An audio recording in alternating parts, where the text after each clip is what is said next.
Do you want to know how to set up the add to cart metrics and the entire flow? You have absolutely no idea what the difference is to the abandoned checkout? Then make sure to stick till the end, because after auditing dozens and dozens of accounts, I can clearly see that people literally do not know how to set it up. So I will basically show you everything you need to know how to set it up, the technical side of things and the difference to an abandoned checkout. I will go into the Shopify settings, the custom trigger, and show you everything. So this is the last video that you need when it comes to the add to cart trigger.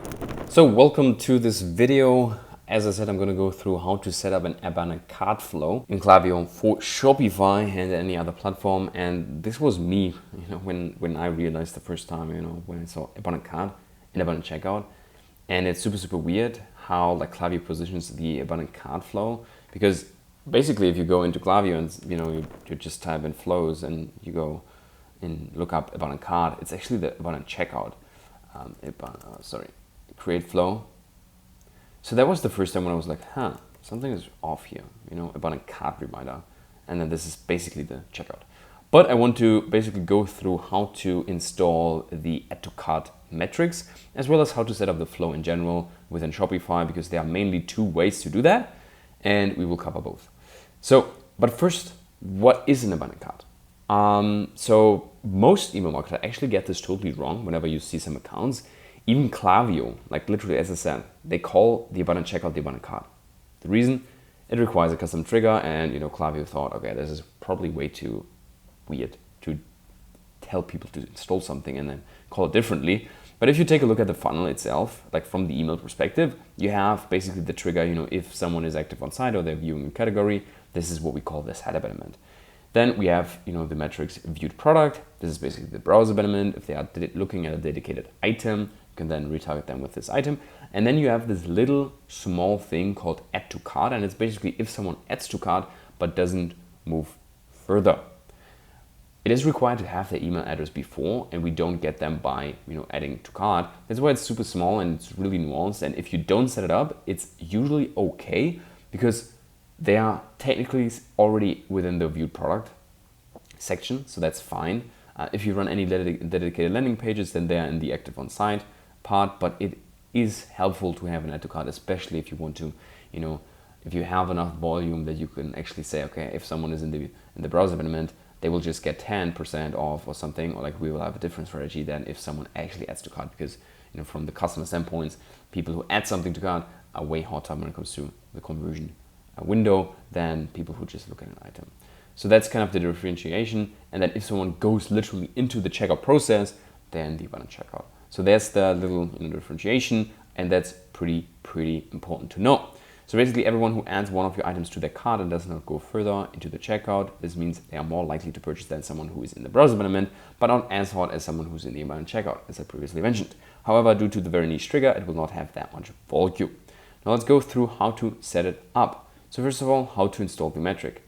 This is, I will post it into the, into the description, because you definitely need to take a look at this one, because it's basically the tutorial, but in written form, and it's not that self-explanatory. So that's why I want to cover this here as well.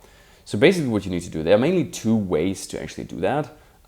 First of all is the custom liquid. So what you can do, and I'm not 100% sure if this is probably not. So if I click on here, and then what you basically need to do is, and it basically says that. So first of all, you need to paste a snippet. They give you the code, but basically you go into the homepage. The first, it's more for newer themes, is you need to check if you have custom liquid blocks. So first of all, you go on online store. You're in your Shopify, you go on online store, you go on themes, and then you click on customize. And then what you want to do is, as it clearly says here, you go onto the homepage dropdown, products and default products. So you go here, default, homepage, and then products, and then default product. And then you go on this page. And then, as you can see here, this is a test, so it's not really anything. You need to click add section and then add a custom liquid. Here, you add section, and then you type in custom liquid, add it, boom, paste the provided snippet in the box, save. So you just scroll down, and then here you have the script. You just copy paste it, and then you can custom liquid, and then paste it here, and then click on save. And that's pretty much done. Perfect. That is the first one if you have a custom liquid, but for some themes you don't have a custom liquid. So what do you do then? Great question. You go on exit, you go on themes, and then you click on these 3 dots, and then you click on edit code. And then what you need to find is the theme point liquid file. So you just do theme point liquid file. And then what you need to do is you need the following. You have the snippet. First of all, you copy paste this. But let's say, okay, here's the body. You start off the script with if product. And then you do and if. And then you take the same script,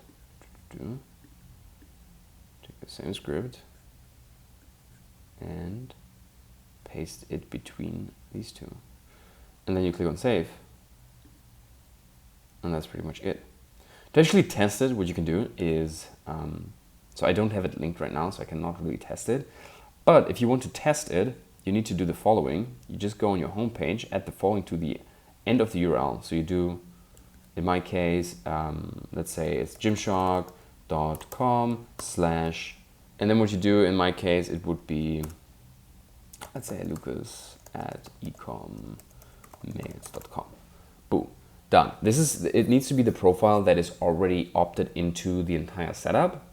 So make sure to opt in and then do this thing. And then what you can do is you then go onto Klaviyo and then type in your email and then go on the profile and check if the metric has fired. It needs to be fired. If not, then you did something wrong.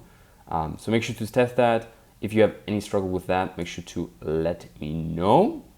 Otherwise, what you can also do to check it, you just do this thing and then you just let it rest for a day. And then what should happen is the following. You go onto, and then you click on metrics here. And then what should happen if you, first of all, this needs to be there. And then you also need to add, like you don't need to go on the website itself and obviously add to cart. But you basically need to add to cart an item so it actually gets fired. Here, yeah, click on this here. In that case, it's actually called add to bag, but this is the add to cart button, boom, done.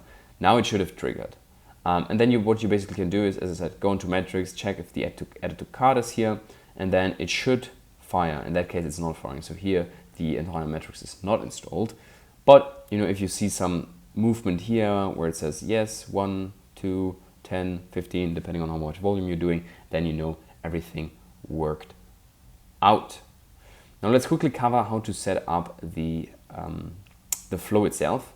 So pretty much like, if you check out some of my other videos, you will see that I will basically go through how to set things up. But in that case, you just click on create flow, click on build your own. We call it add to cart or whatever you want to call it, abandonment cart, whatever, create flow. And then you select the trigger, and then you cannot click on recommended. You need to click on API, and then you need to click on add to cart. So this is the API trigger added to cart. And then you do your filters.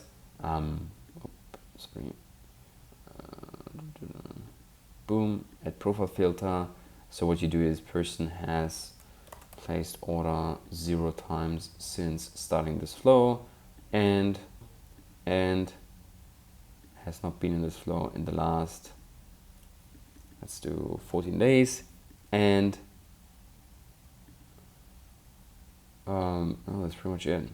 Checkout, placed order, hasn't been in the flow. Boom, done, save. Now you have the trigger set up properly. Now what you need to do is you need to obviously create. So next one, what you do is you basically work off your time delays. You just throw in, and then we do one email, and then another one, and then another one. Boom, done. And that way, everything should work from the flow perspective. You have the trigger installed and everything is working as it's supposed to.